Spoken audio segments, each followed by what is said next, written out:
Let's see some of the working solutions to fix Discord not opening on PC. 1. Go to Task Manager and end Discord task like this. Make sure to quit it from taskbar in the bottom right screen, if it is shown active on that. Then, type %app data % in the Windows bar on bottom left. Go to Discord folder and delete cache folder, GPU cache folder, and code cache folder.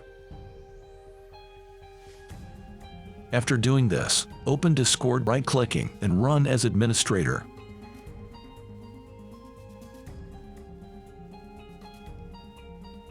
Two, changing the compatibility of Discord also worked for many people. Just right-click on Discord icon, go to Properties and enable compatibility mode to Windows 8. This method has been worked for users who experienced problems specifically on Windows 10 and 11. Changing the compatibility mode to Windows 8 resolved this issue.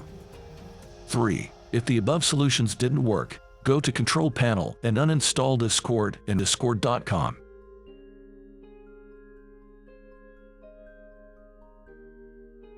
Hope you find this video useful, and if this video helps, use code MESH in the Epic Games Store and Fortnite to support the channel.